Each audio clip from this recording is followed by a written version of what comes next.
Hoje nós vamos estar falando sobre o caminho de Deus. Obrigada, Júnior. O caminho de Deus é perfeito. Esse é o título da nossa palavra essa noite. Eu tenho aprendido na minha vida que o real valor não está na saída e nem na chegada, mas sim na jornada, é na caminhada. Aquilo que eu aprendo, aquilo que eu absorvo do meu ponto de partida até o meu destino. A palavra de Deus nos fala em Salmo 18, versículo 30, da parte A, que o caminho de Deus, ele é perfeito. E o caminho do Senhor, esse caminho perfeito para a minha vida e para a sua vida, não nos isenta, não nos exclui das lutas, das dificuldades, não nos blinda das tempestades.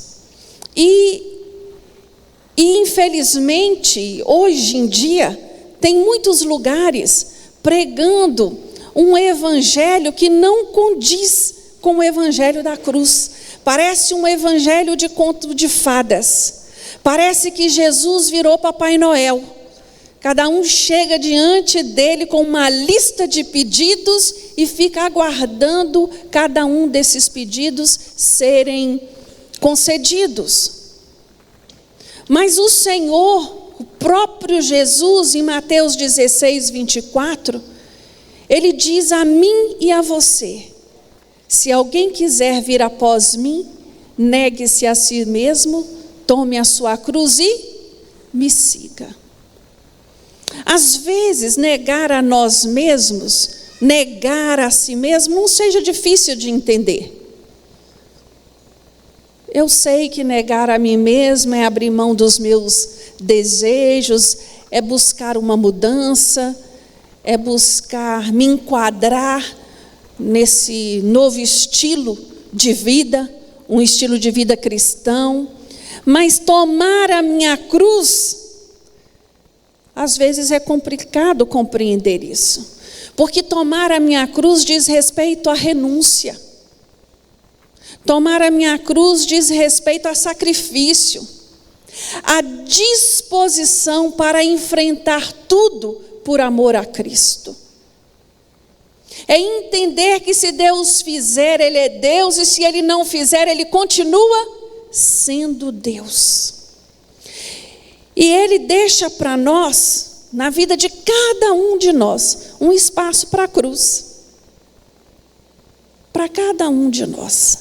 Ninguém pense que está livre das tempestades. E hoje o personagem da minha palavra, do texto qual nós vamos ler, está lá no livro de Atos, no capítulo 27. Eu queria te convidar a ficar de pé, abrir a sua Bíblia e me acompanhar nessa leitura.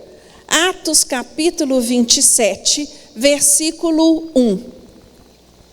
Esse capítulo, ele vai descrever para nós um momento muito difícil na vida de Paulo. Paulo se encontrava preso já desde Jerusalém. E agora ele está sendo levado para Roma, aonde Deus já havia dito a ele que era interessante para Deus, que Deus já havia determinado que ele estaria lá para testemunhar de Deus. Eu fico imaginando quantos planos Paulo fez para estar em Roma. E nenhum deles ele pensou que ele iria como ele foi. Isso eu tenho certeza, ele era humano igual a mim e a você. Ele não fez esse plano. Mas o livro de Atos, no capítulo 27, a partir do versículo 1, nos fala assim: quando se determinou que navegássemos para a Itália, entregaram Paulo e alguns outros presos a um oficial por nome Júlio, da corte Augusta. E embarcando em um navio de Adramítio, que estava prestes a navegar em demanda dos portos da costa da Ásia, fizemo-nos ao mar, estando conosco Aristarco, macedônio de Tessalônica. No dia seguinte, chegamos a Sidom, e Júlio, tratando Paulo humanamente, permitiu-lhe ir ver os amigos. Partindo dali, fomos navegando abaixo de Chipre, porque os ventos eram contrários. Tendo atravessado o mar ao longo da Cilícia e Panfilha, chegamos a Mirra, na Lícia. Achando ali o oficial um navio de Alexandria, que navegava para a Itália, fez-nos embarcar nele. Aqui em Mirra há uma troca de navio. Eles saem do navio que eles haviam vindo, e aqui já passa para outro, para um navio que vinha da Alexandria, no Egito, em direção à Itália. Como por muitos dias navegamos vagarosamente, havendo chegado apenas em Sínido, não nos permitindo o vento ir mais adiante, navegamos abaixo de Creta, à altura de Salmone. E costeando-a com dificuldade, chegamos a um lugar chamado Bons Portos, perto do qual estava a cidade de Lazéia. Tendo decorrido muito tempo e sendo já perigosa a navegação, porque o jejum já havia passado, Paulo advertia-os dizendo: Senhores, vejo que a viagem será desastrosa e causará muito dano, não só para o navio e a carga, mas também para as nossas vidas. O oficial, porém, cria mais no piloto e no dono do navio do que no que Paulo dizia. Como aquele porto não era próprio para invernar, os mais deles foram de parecer que se partisse dali para ver se podiam chegar a Fênice, um porto de Creta que dá para o nordeste e para o sudoeste, e ali invernar. Feche os seus olhos, coloca a mão no seu coração agora, fala com Deus, apresenta ao Senhor a sua vida, apresenta ao Senhor esse tempo aqui na casa de Deus, tempo tão precioso para nós. Sinta-se privilegiado, agradecido de estar na casa do Senhor nesta noite. Te louvamos, Deus, pela oportunidade de cultuar a Ti, Senhor, o culto congregacional. Meu Deus, como é maravilhoso fazer parte do corpo de Cristo. Como é maravilhoso ter uma igreja à qual pertencemos. Nós somos gratos por esta porta aberta. Nós somos gratos por tudo aquilo que o Senhor tem feito no nosso meio. Nós somos gratos porque Tu és um Deus vivo. Tu és um Deus de poder. Tu és um Deus que opera maravilhas. Tu és um Deus que faz infinitamente mais aquilo que pedimos ou pensamos. Meu Deus, nesta hora, eu apresento a vida de cada um dos meus irmãos, aqueles que estão no templo e aqueles que estão nos assistindo. Fala conosco nesta noite. Senhor, eu apresento a minha vida. Tem misericórdia de mim, meu Deus. Me ajuda. Fala comigo, fala através de mim. Ministra, Deus, o Teu querer para a nossa vida nesta noite. Que sejamos cheios da Tua presença. E que todo espírito contrário à Tua palavra bata em retirada agora no nome de Jesus. Toda mente esteja cativa ao Espírito Santo de Deus e ao seu trabalhar. Ah, Deus, fala conosco. É o que oramos a Ti no nome de Jesus. Amém. Pode se assentar. Deus te abençoe. Aqui, esse mapa que eu coloquei no Data Show para vocês, ele mostra o roteiro desta viagem, de onde Paulo parte até ele chegar na Itália, até ele chegar em Roma. Mas nessa partida e nesta chegada acontece inúmeros fatos, inúmeros acontecimentos que vêm sobrecarregar a vida de Paulo, porque Paulo até aqui, ele já havia sofrido tudo o que você possa imaginar. Ele já havia sido chicoteado, ele já havia sido quase morto, ele já havia fugido, ele já havia passado frio, ele já havia passado fome.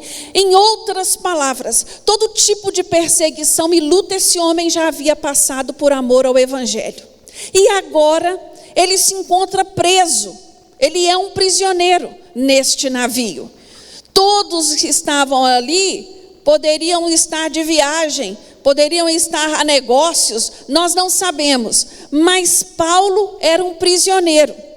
Quando eles param, aonde aqui a palavra de Deus nos fala, nesse porto, bons portos, Paulo era um homem viajado, Paulo era um homem experimentado nos mares, porque você se lembra quantas viagens missionárias Paulo fez? Paulo cortou esses mares, ele sabia daquilo que ele estava falando. E ele aconselha aos líderes daquele navio: é melhor a gente ficar por aqui. É melhor a gente não sair daqui, porque vamos correr risco. Não só as nossas vidas, mas o navio, a carga, enfim. Um risco desnecessário. Mas a Bíblia registra que ninguém tomou em consideração a fala de Paulo. E eles decidem mesmo assim a seguir viagem. E Lucas é o narrador dessa história. Ele é o autor do livro de Atos. Ele estava presente nesta viagem. Então ele vai descrever com detalhes tudo o que se passa nesta viagem. E ele já deixou aí, bem claro que Paulo tinha sido contra a partida dali.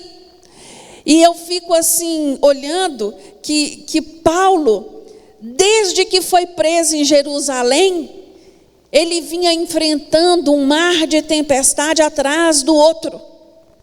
Tentaram contra a vida dele, e o Senhor do lado dele preservando-o. Aquilo que eu disse no início, seguir ao Senhor não me isenta, não me exclui das lutas, das dificuldades e dos problemas, mas há uma diferença muito grande, quando nós sabemos quem é conosco, quem luta as nossas lutas, quem está conosco, quem garante a nossa vitória. Paulo sabia que Deus havia dito a ele, que você chegue a Roma, que você testemunhe a meu respeito em Roma. Então, não haveria nenhuma tempestade que pudesse impedir o cumprir da vontade de Deus a esse respeito, né? E ali a situação vai se tornar desesperadora, porque se você seguir a viagem, a leitura, no versículo 13, a palavra de Deus vai dizer que um vento brando soprou, um vento manso, e eles pensaram, então agora é a hora de sair, agora é a hora de partir. E rapidinho levantaram âncora e partiram, mas do nada, sem aviso prévio, sem nenhuma previsão, veio um pé de vento, que eles chamam aqui de vento nordeste, e criou-se uma tempestade. E ali eles ficaram à deriva, e entraram em desespero, porque temeram pela própria vida. Eu não sei na sua vida pessoal, pelo menos na minha, nenhuma tempestade me avisou que ia chegar. Todas que chegaram, chegaram de repente, sem aviso prévio, sem notificação. E as tempestades, elas vêm, e elas acontecem, e nós precisamos estar firmados no Senhor, para enfrentá-las, para sair lá na frente. E aqui, esse homem que anda segundo a vontade de Deus, não deixa suas emoções o dominarem. Ele vai tomar posição. E ele vai dizer para aqueles homens, não temas, no versículo 24, importa que sejas apresentado a César, e eis que Deus te deu todos quantos navegam com você. O anjo aparece para Paulo e dá a ele essa palavra. Paulo chega para o comandante do navio e não fala para ele assim, eu te avisei, eu te falei que ia dar ruim, eu sabia que isso ia acontecer. A gente chuta cachorro caído, irmãos? Não adianta. Não. Paulo, ele fez o quê? Ele tratou de quê? De ajudar aquele povo, a orientar aquele povo.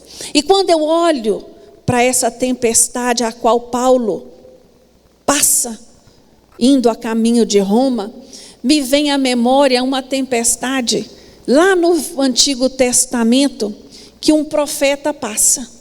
E se nós fizermos uma comparação entre essas duas tempestades, entre essas duas situações tão similares, mas com atitudes tão distintas uma da outra, é tão precioso para o nosso aprendizado, porque quando nós olhamos para Paulo estava passando por aquela tempestade por obediência ao Senhor.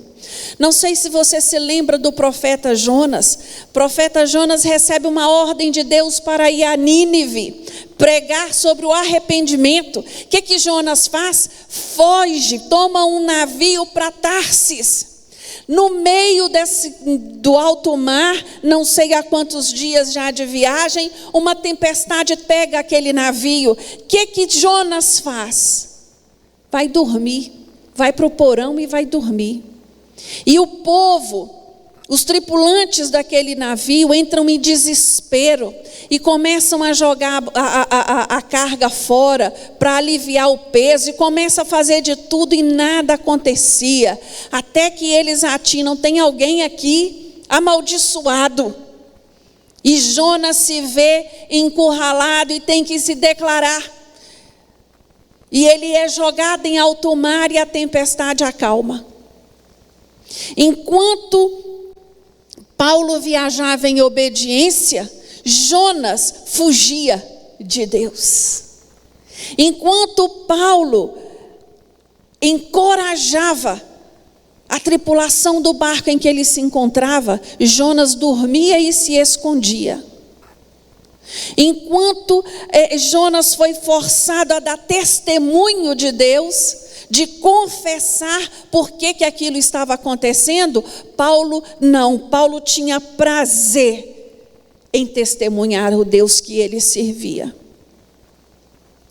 Por que será que dois homens experimentados em Deus, dois homens que conhecem a Deus, que creem no mesmo Deus, tomam atitudes tão distintas, tão diferentes uma da outra? Meu irmão, eu e você precisamos olhar para a vida na perspectiva de Deus. Não na minha, não na sua, mas na perspectiva de Deus. Deus, Ele vê o todo. Nós só vimos o que está aqui na nossa frente. Uma visão limitada e pequena. Tiramos as nossas conclusões precipitadas. Jonas não aceitava a possibilidade dos ninivitas se arrependerem. Por isso ele acaba provocando uma tempestade. Paulo não. Paulo acalma a tempestade que estava no interior daqueles homens. Não se apavorem. O Deus que eu sirvo disse que nenhum vai se perder. E a narrativa vai dizer que esse navio, eu estou falando navio, mas eu não tenho noção assim do tamanho dessa embarcação, não. Não pense num navio cruzeiro igual o nosso hoje, não. Era um barco maior que levava carga, né, e transportava pessoas e mercadoria. O Egito, nessa época, ele exportava grãos, ele era o líder de exportar grãos, e esse navio de Alexandria era isso que ele estava fazendo, né, ali. A gente, voltando ao assunto, a gente olha para esses dois exemplos registrados na Bíblia, vivendo situações tão distintas, tão similares e com reações tão distintas, tão diferentes, né, uma da outra, e a gente entende que a diferença está em passar pela tempestade debaixo da vontade do Senhor. Quando eu estou em obediência a Deus, na vontade de Deus, eu vou passar por tempestades, irmãos? Vou. Mas é diferente. É diferente de quando eu estou fugindo de Deus, desobedecendo a Deus. A Bíblia, ela fala de muitas situações tempestuosas. Há um texto em Mateus, no capítulo 8, a partir do versículo 18, que Jesus ordena aos seus discípulos que entrassem no barco e atravessassem para o outro lado da margem. Na minha Bíblia diz que Jesus ordenou. E mais adiante dessa narrativa, a Bíblia vai dizer que levanta-se uma tempestade em alto mar e a onda começa a bater aquele barco e Jesus estava dentro daquele barco. E os discípulos acordam Jesus e perguntam para ele: o Senhor não se importa do que está nos acontecendo? E Jesus dá uma ordem para aquela tempestade se acalmar. Esse relato fala muito com o meu coração, porque mesmo Jesus estando no barco, a tempestade se levantou e a tempestade foi contra o barco daqueles discípulos. Mesmo Paulo fazendo a vontade de Deus, a qual o Senhor direcionou a vida dele, ele teve que enfrentar uma tempestade que veio a dar num naufrágio. Esse barco vai chegar perto da ilha de Malta e ali ele vai ser destruído, mas a distância dá para que todos se salvem e cheguem à ilha de Malta. Quando eu olho para a vida de Paulo, aprisionado, Paulo estimulando aqueles homens a ter coragem diante daquela luta, Paulo tendo uma palavra positiva para dar àqueles homens, parece a fala de um prisioneiro, meus irmãos? Não. É a fala de alguém que sabia quem era por ele. Paulo estava preso fisicamente, mas a sua alma era livre. O tempo que Paulo passou na prisão em Roma, ele escreveu as cartas de Filipenses, Colossenses, Efésios e Filemon. Ele não ficou preso, lamentando a sua sorte. Ele foi impedido de visitar as igrejas, mas ele não foi impedido de interceder por elas, de enviar uma palavra de apoio. Ele foi impedido de fazer missões, mas não foi impedido de orar pelos irmãos. Meu querido, tire os olhos da sua limitação. Por favor, levanta os seus olhos, levanta a sua cabeça e olha mais adiante um pouquinho. As tempestades, elas vêm e passam. Nada é para sempre. Nada dura uma vida toda. As coisas passam. Paulo, em Roma, ele teve uma oportunidade única. A palavra de Deus fala que naquela prisão, ele ficava algemado a outro soldado. O que você acha que Paulo fazia? Pregava. Quantos soldados devem ter convertido? Quantos soldados devem ter testemunhado daquilo que Paulo falava para eles e ensinava a eles? Por onde eles iam? Fulano, você conheceu Paulo? Rapaz, fiquei lá tomando conta dele uma semana. Ele orou por mim, ele falou para mim do amor de Jesus. Senti uma coisa tão especial. irmãos, nada impedia Paulo de proclamar o evangelho. Hoje nós estamos uma igreja muito frágil. Qualquer coisinha nos assusta. Qualquer coisinha nos entristece. Tira o nosso foco. É hora de proclamar o evangelho mais do que nunca. É hora de olhar para a vida na perspectiva de Deus. As tempestades que têm acontecido aqui no Brasil e no mundo afora, elas têm que dizer alguma coisa a mim e a você. Eu não posso ficar alienado. Eu não posso ficar preocupado só com aquilo que me cerca tão de perto. O Senhor está nos dando um alerta, Ele está nos chamando. Presta atenção no que você tem feito.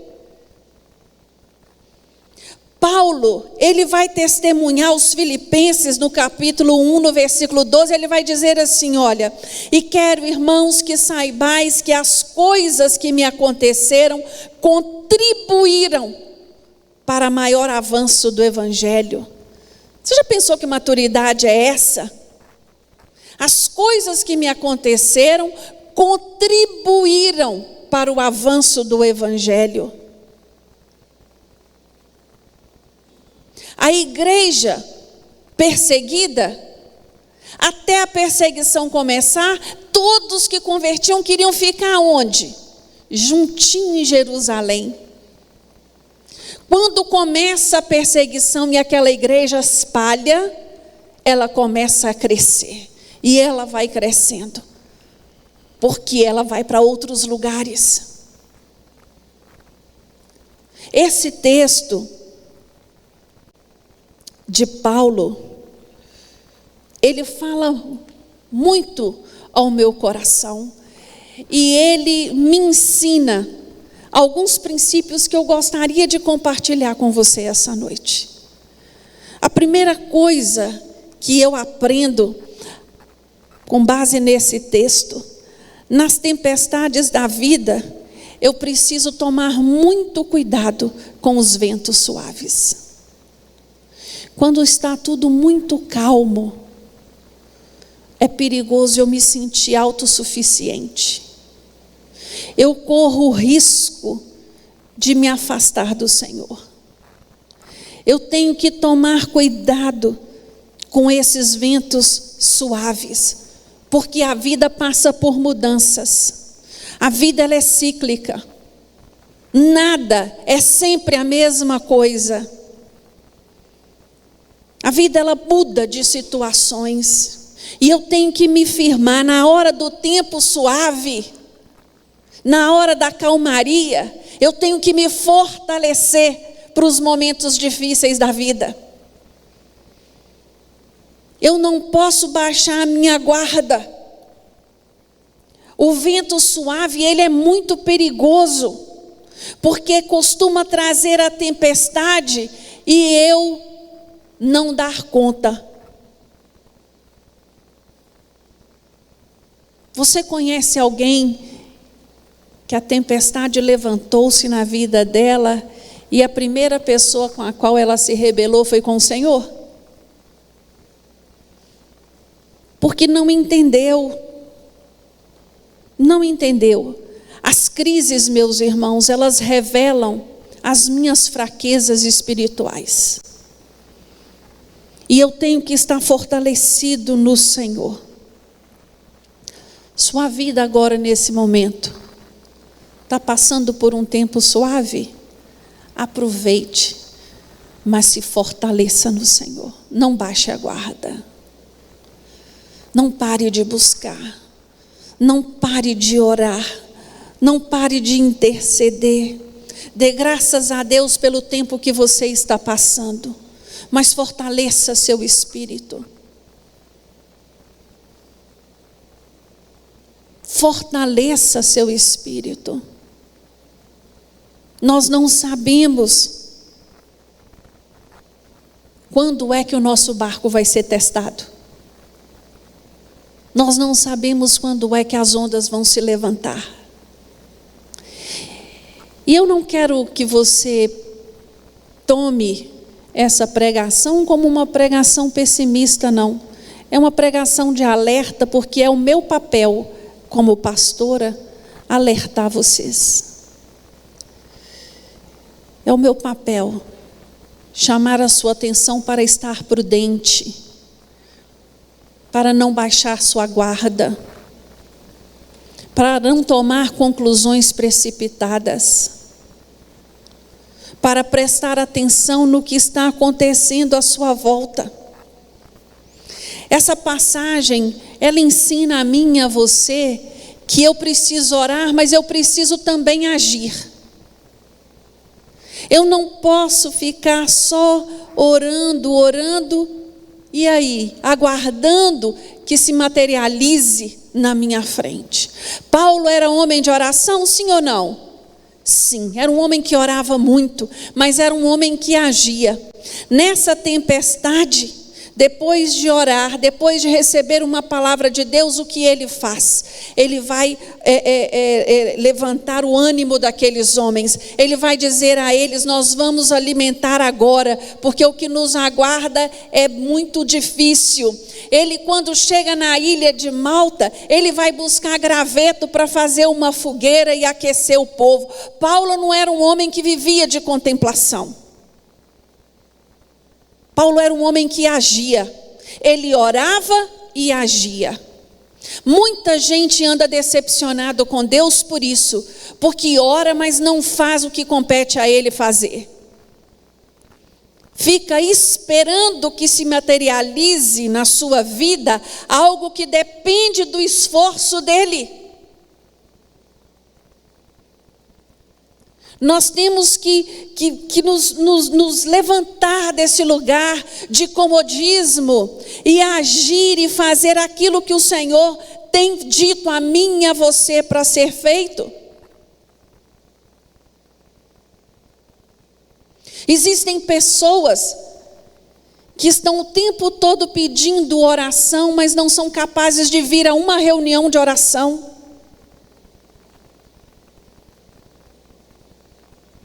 Isso é incoerente. Isso não funciona. E é muito triste o ser humano ele querer colher frutos novos plantando a mesma semente. É preciso mudança, é preciso ação.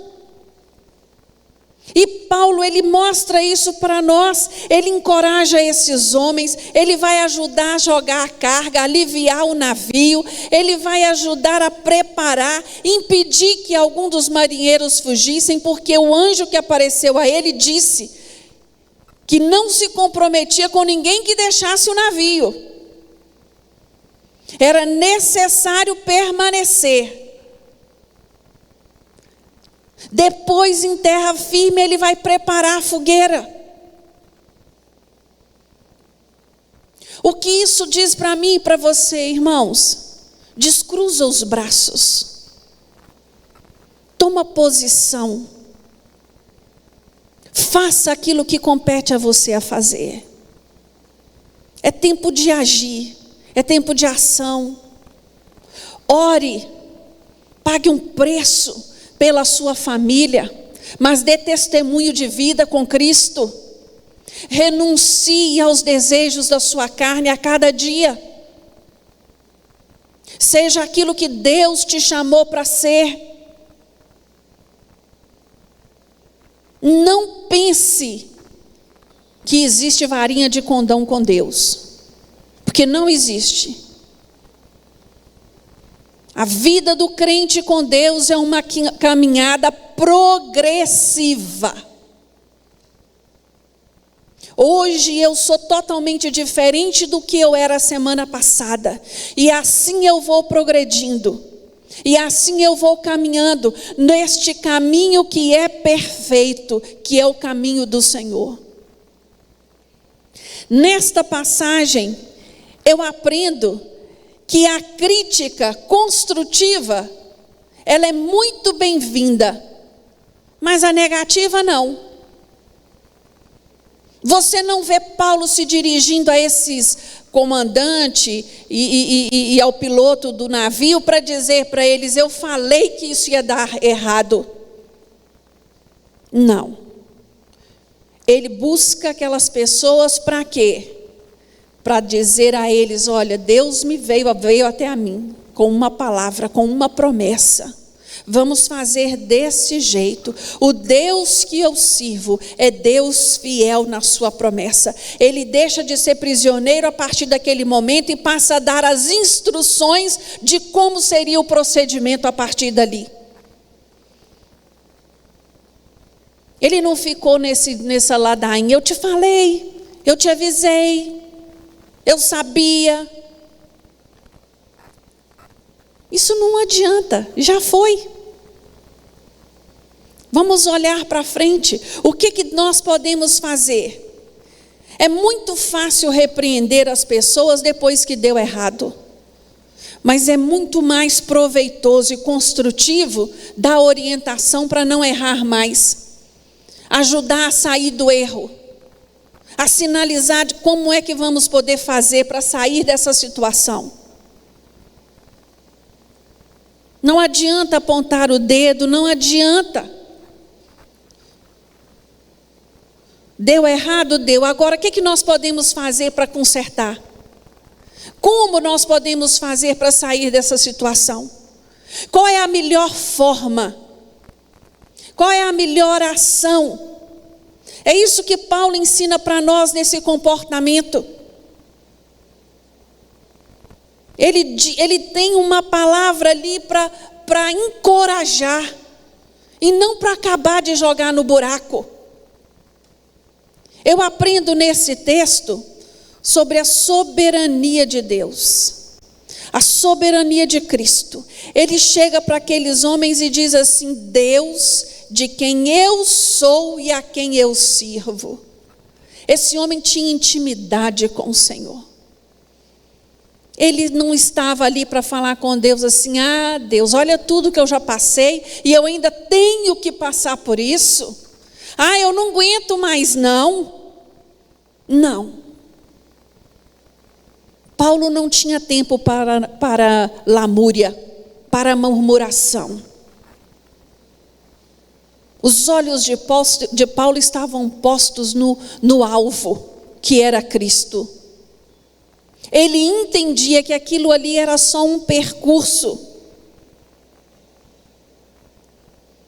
Paulo sabia quem era Jesus. Ele sabia que pertencia a Ele. E meu irmão, eu vou te falar uma coisa essa noite. Você dizer que pertence a Cristo, mas não deixar que Ele seja o Senhor da sua vida, é incoerente. Não funciona. Não funciona.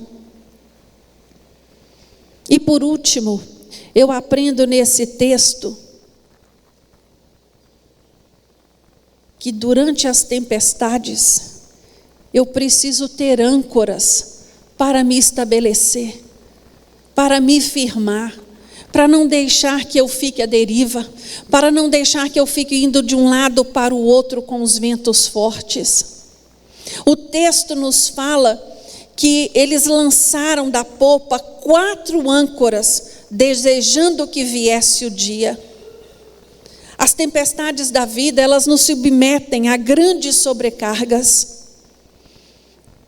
E esse mesmo Paulo, lá em 1 Coríntios, ele vai dizer a mim, a você, quais são as âncoras que nós precisamos para a nossa alma, para que ela não se perca durante as tempestades. Ele vai dizer em 1 Coríntios 13:13, agora, pois, permanecem a fé, a esperança e o amor. A fé, meus irmãos, ela é testada. Você sabia disso? A sua fé é testada nas lutas. A sua fé é acrescentada nas tempestades. É preciso muita fé para passar pelas provações. Sem fé eu não consigo sobressair. Eu preciso ter minha fé firmada nas promessas do Senhor. Eu preciso ter esperança. Esperança fala de uma expectativa firme em Deus. As circunstâncias não me deixam ver nada de bom, mas a minha esperança em Cristo Jesus fala para mim o quê? Que o meu Redentor vive, que Ele é o meu advogado, é Ele que peleja por mim, é Ele que me garante a vitória. É a minha esperança. Nada pode tirar isso de mim. E Paulo vai falar do amor. Ele fala que no amor, ele nos leva a deixar de lado as nossas próprias preocupações. Eu outro dia vi uma entrevista de um psiquiatra americano, não sei se eu já compartilhei isso com vocês, e ele estava dizendo que o maior e melhor resultado que ele encontra para os pacientes dele que sofrem de depressão é quando eles se envolvem em trabalho voluntários, quando eles param de olhar para o próprio problema e ajudar outros, tiram o foco de si. E isso é tão princípio bíblico, porque é assim mesmo. Quando eu amo o meu próximo, quando eu estou envolvido nesta função, eu não tenho tempo para ficar olhando só para as minhas limitações e só para os meus problemas. Eu até vejo os meus problemas, mas quando eu vou lidar com o outro, eu vejo que o problema dele ainda é muito maior do que o meu, e eu faço o quê? Eu ainda agradeço a Deus. Falo, Senhor, obrigado. Quando eu vejo um sem teto, eu agradeço a Deus pelo teto que eu possuo. Quando eu vejo um sem alimento, eu agradeço a Deus pela provisão diária. É isso que acontece quando eu estou ancorado, quando eu estou firmado no Senhor. O capítulo 27, no versículo 31, ele nos diz assim: Paulo disse ao oficial e aos soldados: se estes não ficarem no navio, não poderei salvá-los. Irmãos, durante a tempestade, não é hora de pular do barco. Durante a tempestade é hora de unir forças. Todo mundo passa por tempestades. Todo casamento, todo relacionamento de pais e filhos. Às vezes no trabalho, entre colegas de trabalho. Existem tempestades de todos os tipos. Na hora da tempestade, a pior escolha é pular do barco.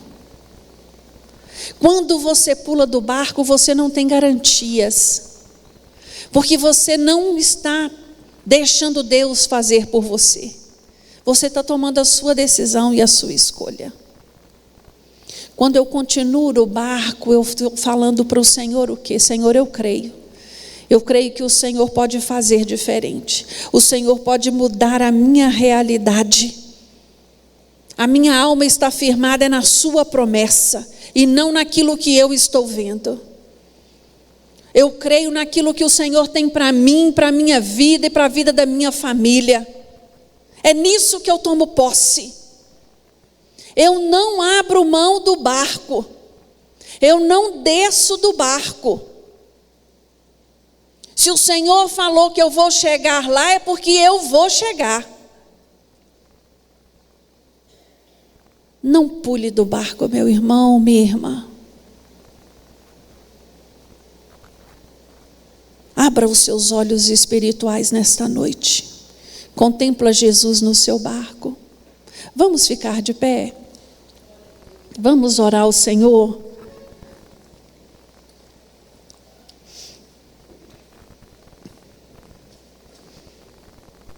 As tempestades da vida nós precisamos tomar muito cuidado. Porque às vezes o vento está forte e ele ainda pode ficar mais forte. Mas nunca se esqueça quem está com você. Nunca se esqueça quem é que te prometeu. Não abra mão das promessas do Senhor para a sua vida. Não desista dos planos que o Senhor tem para você. Se está difícil, clame ao Senhor. Senhor, me toma pelas mãos esta noite, me ajuda. Senhor, vai à minha frente. Senhor, dê uma palavra de ordem a respeito dessa tempestade. Vai orando e vai falando com o Senhor das suas limitações. O nosso papel quanto filho é falar com Deus. É isso que Ele espera de mim e de você. Se achegue a Ele. Não deixe as tempestades te afastar. Não deixe a tempestade destruir os projetos que o Senhor tem para a sua vida.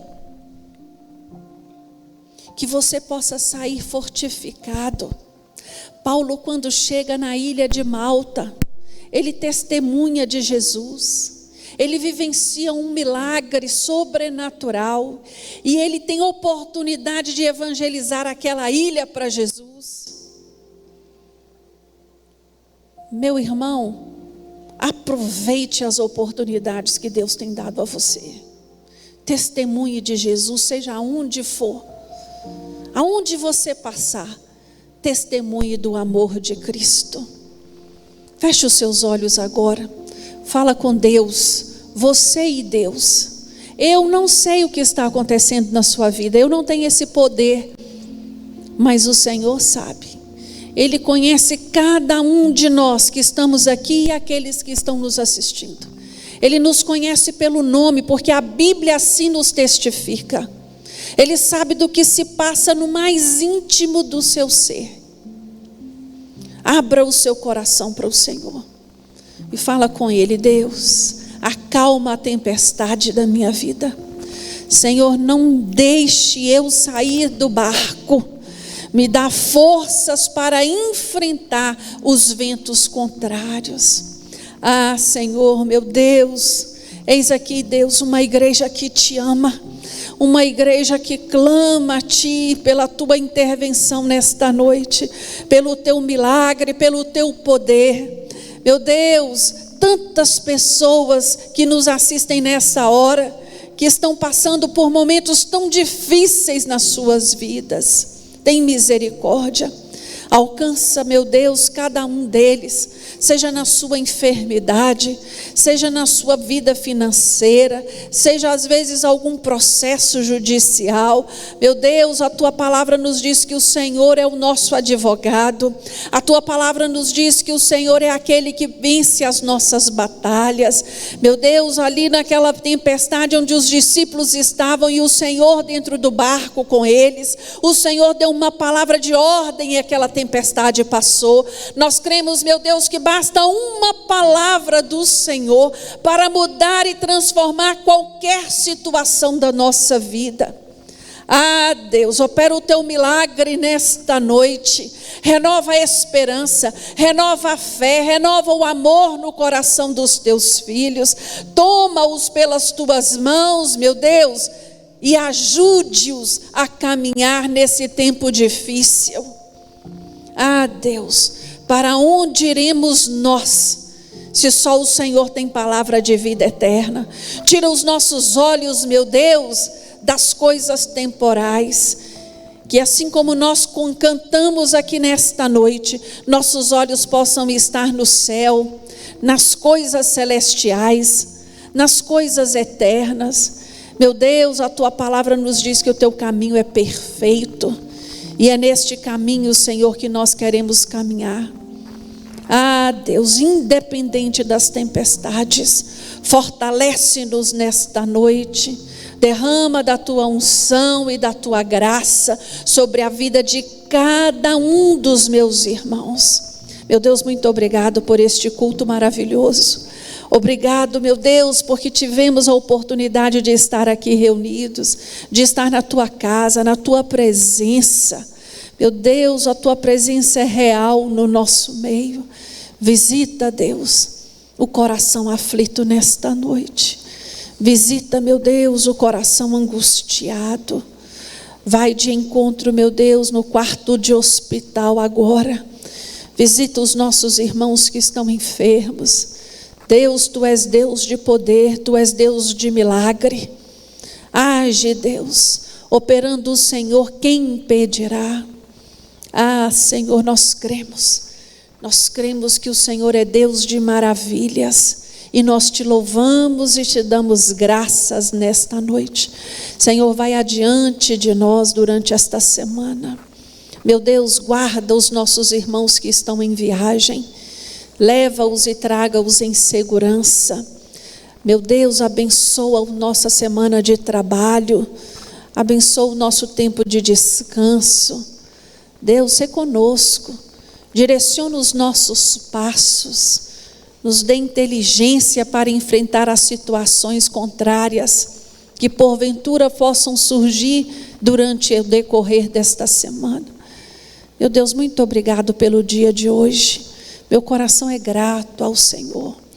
É no nome de Jesus que nós oramos e te agradecemos, meu Deus. Que o amor de Deus, que a doce comunhão do Espírito Santo e a graça de Jesus seja com o teu povo hoje e para sempre. Amém.